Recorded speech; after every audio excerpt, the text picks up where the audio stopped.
Doctor Raman Gangakhedkar जी, देखिए Europe और America जैसे देश जहां पर दोनों डोज लग चुकी हैं, फिर भी ये वेरिएंट अपना असर डाल जा रहा है। यहां पर अभी आबादी इतनी अभी ऐसी भी है जो डबल डोज भी नहीं लगा। क्या हमको बूस्टर डोज की तरफ बढ़ना चाहिए? क्या हमें डबल डोज लगाते लगाते ही जिनको दोनों डोज लग चुके हैं वो एरिया जो है आबादी का, क्या वहां बूस्टर डोज की शुरुआत कर देनी चाहिए? नहीं, देखिए, बूस्टर डोज जो हम लगाने की सोच रहे हैं, कुछ लोग उसकी बात कर रहे हैं, उसके बारे में कोई और चीजों के बारे में भी हमने सोचना बहुत जरूरी है। अब ये बूस्टर डोज का डिसीजन जो कई सारे देशों ने लिया, उसमें सबसे पहला ग्रुप जो था वो लोगों का था कि जिनकी उम्र बहुत ज्यादा हो गई होगी या कोई डिसीज की वजह से शायद उनकी प्रतिकार शक्ति कम हो गई, तो उनको वैक्सीन देने के बावजूद भी वो प्रतिकार शक्ति उतनी जागरूक नहीं हुई। उन लोगों को देना, वहां तक तो बात ठीक है, लेकिन ये जो बात बन रही है कि 18 साल के ऊपर के सभी लोगों को बूस्टर देना, ये शायद उतनी सही बात होगी ऐसा मैं खुद मानता नहीं हूँ।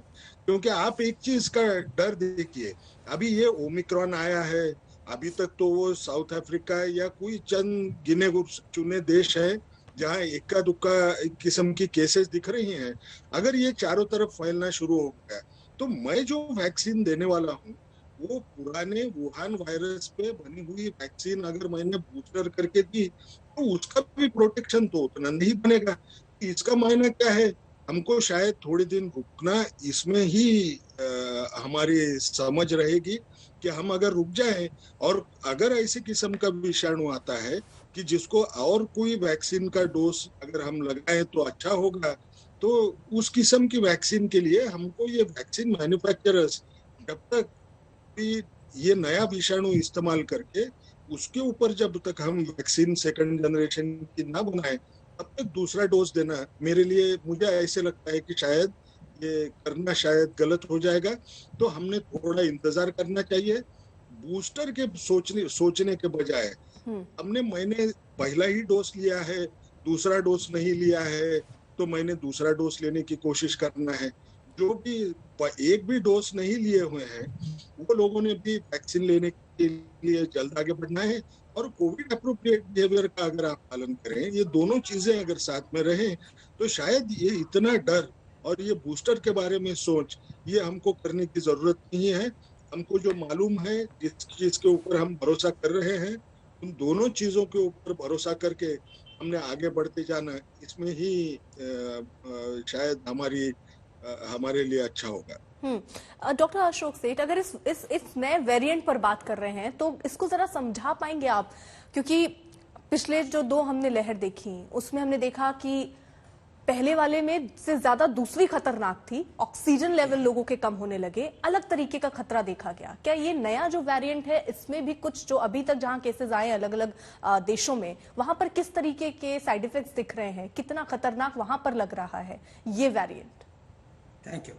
ये एक तो मैं कहूंगा कि आई थिंक कि सबसे पहले मैं ये कहना चाहूंगा कि कॉज ऑफ कंसर्न है, बट कोई पैनिक नहीं होना चाहिए। This is the most important aspect. और हमें कोविड की लड़ाई में हमेशा पैनिक की बात नहीं होती है, कॉशन की बात होती है, प्रिकॉशंस की बात होती है, कंसर्न्स की बात होती है, बट कोई पैनिक की नहीं है।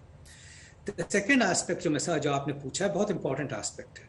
इस बार आपने देखा होगा कि WHO ने बहुत ही कुछ दिनों में ही इस वेरिएंट को, जब वेरिएंट के पता चला और उसको वेरिएंट ऑफ कंसर्न करने में 3-4 दिन ही लगे।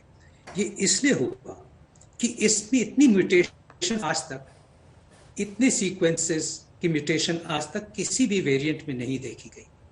और जब वो एटलीस्ट 50 म्यूटेशंस हैं एक वायरस में, और मैं कॉमन मैन के लिए समझा दूं, और मैं ये भी कहूंगा कि मैं वायरोलॉजिस्ट नहीं हूं, ना ही मैं इन्फेक्शियस डिजीज स्पेशलिस्ट हूं, तो हमें जो भी इंफॉर्मेशन आती है वो माइक्रोबायोलॉजिस्ट से आती है, वायरोलॉजिस्ट से आती है, बट समझ जरूर है क्योंकि हम तो इन्वॉल्व हैं कोविड पेशेंट्स की ट्रीटमेंट में, कोविड पेशेंट्स की केयर में पिछले 1.5-2 सालों से।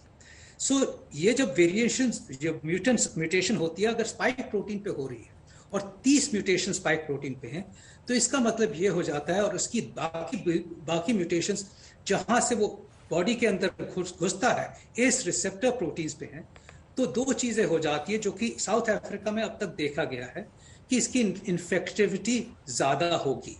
अब ये तो क्लियरली लग रहा है, इसीलिए वेरिएंट ऑफ कंसर्न हो गया।